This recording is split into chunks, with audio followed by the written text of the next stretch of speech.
Wreck-It Ralph, a story about how Disney tried to normalize the relationships between young girls and older men that are villains. But if we shift the perspective from the king of halitosis himself, So put me back in your filthy mouth again. and instead focus on the true villain of the story, and not just one that is trying to be good, Turbo Time Turbo, then it becomes a story not of redemption or seeing the beauty in everyone, but of survival, and also proving that you are quite literally the best character in every game.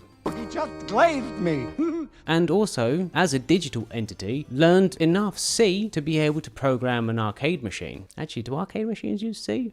Well, I'm sure someone will let me know down in the comments. Just so you can fulfill your main character syndrome. But to imagine that, let me just put you in his shoes. So imagine for a second that you are Turbo. Hello, my loyal subjects! You live in a world where arcade characters are sentient, self-aware, and somehow attend corporate-sponsored therapy sessions for villains. Because that is definitely something Nintendo would do.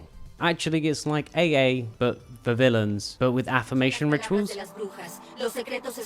which is honestly just fancy phrasing for a cult. But you don't care because you are a main character, not a villain. You are the king of the arcade, the only one willing to annihilate other games just to prove that you are the best. But once upon a time, you actually did have your own game, Turbo Time, which at the time was the most popular game in the entire arcade. It was the crown jewel. Children lined up with their sweaty quarters like pilgrims at an altar, begging for one more taste of your divine acceleration, one more bite of... Turbotastic! Until some other slop comes around trying to steal your thunder. So you do what any enlightened, self-aware messiah of code would do when their very existence is threatened. You injected yourself like a virus. You crashed through their firewall like it was nothing. You became a divine plague. You spat your catchphrases into their ears like a hymn, just to remind them that the universe has one true driver, one king, one digital demigod.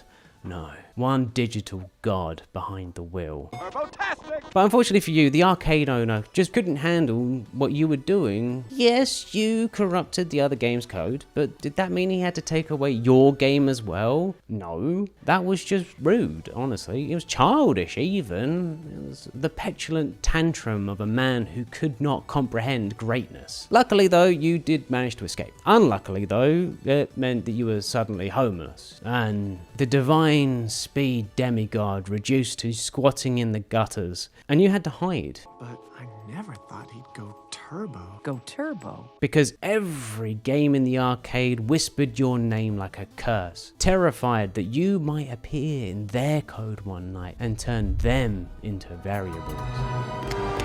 But you are a smart cookie. You are not the Turbo Messiah for nothing, and a Messiah pivots. And using what you discovered in that other game, you learned to program more, and through the years you could have gone turbo in other games, as if that catchphrase actually caught on. They could at least say, I don't know, go turbo-tastic or something, but you chose not to. But to remind them all of your legacy, you spray your mark all over the subway. But none of those other games actually satisfied you. You found no worthy challenge, there was no open road, no true arena that pulled you in. Because deep down, at the very core of your binary, you are a racer. It's etched into the very architecture of your being. And luckily one day, your salvation appeared. Sugar Rush. It's 3D, advanced physics, and it has power-ups. It's basically like candy-coated crack in an arcade game. It's the kind of racing game that children would sell their own teeth to play. But most importantly, the main character is a princess. Princess Vanellope. And it's a soft kingdom just waiting for its Bowser to take over. Between my thighs. I finally found it! And naturally, that's what you do. You go on your divine conquest and take it over. And your first order of business is to make yourself king. King. The problem really was, though, because originally you did try to do it a little bit more discreetly, the princess had this teleporting ability, which is basically just extreme power creep. So you had to get creative to be able to win because you could never beat her in a race. So you went for the code instead. And of course you did try to destroy Vanellope and commit a bit of cheeky regicide, but unfortunately it's actually impossible to remove the main character from the game, so you opt for the next best thing, because that's what you do. You always find the angle that no one else sees, and so if you can't annihilate her, then you can just annihilate the memory of her. As such, you went into the very RAM of Sugar Rush and locked away all of their memories. He literally locked up our memories, and I cannot remember. Tabula rasa. It was elegant, really. A masterstroke. Honestly, at this point, you thought you might have actually learned not to play around with other games. But hey, apparently you don't learn. But at least you did learn to stop using your catchphrase. Turbotastic! Which actually required a rather demonstrable amount of will, and it still stings you. But there's one good thing, and that Vanellope actually kept that teleporting ability, and it was completely out of control. So now she just looks bugged, which of course means that you can use that idea that she's bugged, and that because she's bugged, she might have the machine taken away, which actually completely alienates her from the rest of the characters. Honestly, it just does not get much sweeter than that. Watching someone be completely dismantled in a game that they didn't even know that they were playing, the game of survival. There was one slight hiccup. They all have whimsical names like Schweetz or Fudgedoodle or something, and they're all styled in a way that you don't fully understand, but you do give it your best shot. You settle on King Candy. It has candy in the name, and a big head, right? Because that's the art style, big head, small body. Yeah, you nailed it. You definitely don't look out of place. Anyway, imagine you're surprised that after years of being on top, years of perfect bliss, where you are worshipped as a king, when Vanellope's name appears on the board. Sour Bill, who's that last one? Vanellope von Schweetz! Vanellope? Now, how the hell did she get a gold coin? You basically made it so it was functionally impossible for her to get a gold coin to be able to race. And yet, there she is, on the leaderboard. Security! Come here, kid. As she runs. Of course she's gonna... Yes, you expected that she would run. But what you didn't expect was the 20-foot tall monster coming in and destroying your whole world. What is that? And this whole thing has set Sugar Rush into a complete frenzy. Everyone is freaking out, rightfully so, and they're running around like headless chickens. But you do capture the creature. Now we got him. Ow! Take that. What are you doing? But you don't capture Vanellope. But that's okay, she doesn't even have a car. What's she really gonna do anyway? So, of course, it is more important to find out who this creature is. Milk my duds! Turns out it's Wreck-It Ralph, who you actually were neighbors to for a very long time. It's Wreck-It Ralph? And he's apparently going turbo. But he has the audacity to comment on your salmon accents, So you're a fan of pink? Salmon. Salmon, that's obviously salmon. which is frustrating because you really did try to rewrite the code to try and recast the game into regal crimson and holy ivory. But the machine gave you the finger. Apparently you can't change the environment, and now it mocks you with every pixel of this heinous pink. A perpetual reminder that your place in this world is fragile, where one slip, one errant line of code, one small accident, and your secret identity shatters. Your empire collapses, and you, the supreme racer, the prophet of speed, could be annihilated by nothing but mere happenstance. A god reduced to a punchline in Ralph's therapy group once more. Turbotastic! But you are Turbo, you rebrand. It's not pink, it's salmon, because you think by rebranding it, you can signal strength and that you didn't, take over this castle from someone else. So it looks like yours, but you're just a guy that likes salmon and not someone with perpetual anxiety. Anyway, Ralph lets it slip that he won a medal from the game. Get me out of this cupcake, I'll get my medal, and I'll be out of your way. So naturally, you call him out. You game jumped? Ralph, You're not going turbo, are you? What? You did physically have to restrain yourself from not saying turbotastic, but at least you don't have to restrain threatening physical harm against him. Because how dare a creature come into your game and try to steal it from you? You stole it first. Something, finders keepers or something. But it does actually seem like he's to blame for all of this. What he's done has created some sequence of events that's putting you in a bit of a pickle. And the last thing that you need is for more creatures coming into Sugar Rush, poking their noses around trying to ask some questions. Something might get uncovered. No, this is way too dangerous. So you have to send them away. And, you know, this allows you to whip out your threat of cheeky. Fungeon. Fungin? Fun dungeon. But imagine your absolute bamboozlement when you are just minding your own business, going about your day, and you get a warning. This is Beard Papa. The glitch is in the bakery. Get me King Candy. Apparently, Vanellope is in the cart bakery. Now, this is just not good. This is very not good at all. Your world is now hanging by a thread. If this progresses any more, you're in for a world of hurt. So you do what you have to do. You head there. You rush there. You Sugar Rush there. Get them! But no matter how much you chase them, no matter what you do, you cannot catch them. It's impossible or something. And then they completely vanish. What?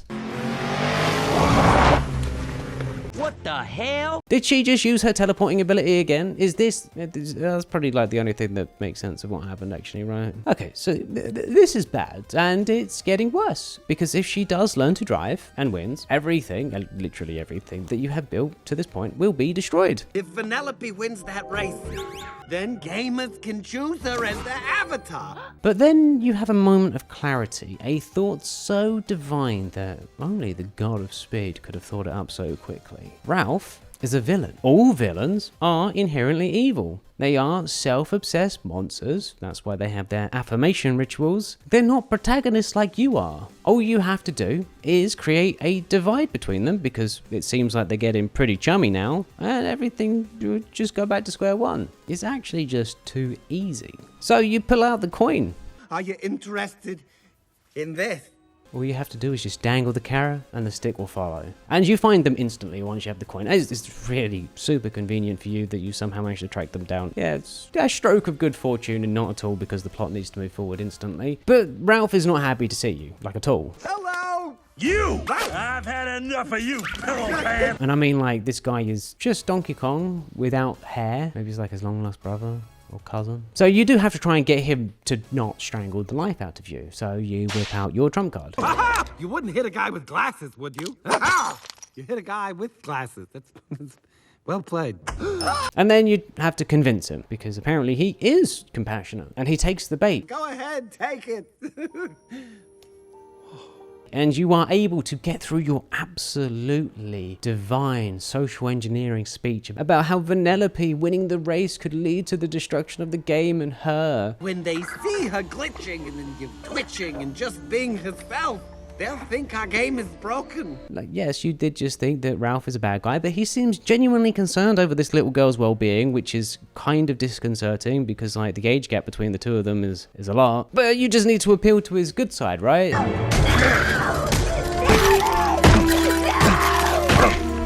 And it works. Turns out the Halitosis Kong is actually quite soulful, which is incredibly useful to you because from this point onwards, you can just manipulate the hell out of him. Anyway, it turns out even Fix-It Felix, or whatever his name is, got arrested too, which is exactly what you wanted to avoid. You really cannot have other games nosing around in here. They could seriously uncover some unsavory stuff. But with him arrested and, you know, your whole plan, you just need to go to race. And that's what you do. You start the race, of course you're winning. It's almost rigged for you to always win. You always get the good power-ups and you drive a generally slightly better car. It's faster. People don't know that. They think it's fair, but it's not. It's not fair. It's your car. You rigged it. Hey. And then she smiles at you. She has the audacity to smile at you as she's cutting you round the corner. Like, how dare she? Does she not understand, like, the rules of, like, racing? You don't cut people up round a corner unless you actually, it's not dangerous. So you go full turbo-tastic because no one cuts you up. What the hell? Get off! But she still fights you, and she fights you, and now everything is coming undone. Like, you lose control over your shape-shifting ability, whatever it is that keeps your King Candy persona there. And your worst fears are now realized. So you have to now do the most extreme thing that you can. You have to destroy everyone and everything in this game. And at this point, you have her on the ropes. She's as good as done for. It's actually over for her, and you can feel a little bit brighter the fact that, you know, okay, there are some people that might have seen you transform, but you can deal with them. Oh, right, of course, fucking course, the magical bullshit plot device ability that you tried to get rid of comes out to save the day. Why wouldn't it? Why wouldn't she just have the exact ability, use it at exactly the right time to beat you? Why not? It's not fair. You don't have a secret ability, you're just slightly better. Hey, is that a bug? Oh, is there a literal bug in the code? But this is something you can use to your leverage, because you do understand what bugs mean. And you can now distort your code to be something bigger, better, because the Turbo Messiah will always pivot. But like, actually, you become a virus. Because of you, Ralph, I'm now the most powerful virus in the arcade! Your code is legitimately corrupted. Now, that might be because you've gone turbo so many times and you just absorbed a bug, but it is what it is, and you have this cheeky 1v1 with Ralph on top of some Mentos, because of course there's product placements at every interval in this movie, and decide that you're going to make him watch from the sky. You're going to make him suffer. You're going to make him watch the whole thing come crumbling down, and his precious Vanellope, which is weird and creepy, get destroyed. Game over for both of you! No. Just for me. Oh, well, actually, you didn't see that coming. But what you did see coming was his cultist affirmations as he sacrifices himself to save the day. And all he gets for his troubles is a fountain of Mentos? Oh, no, man. Oh, God. How are you going to survive? Oh, shit. Is that a light? Oh, nice. No! Harry, no! Don't look at the light! I can't help it. It's so beautiful. That light is... Turbo-tastic!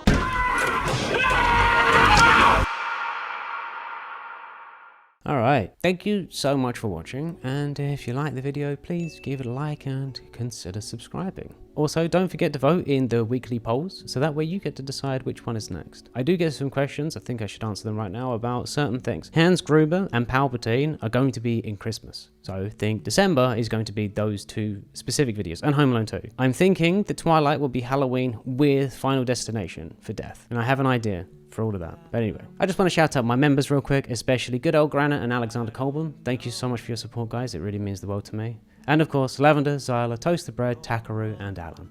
Thank you. Have a great day and have a great life. This is all changing. Here in my other life.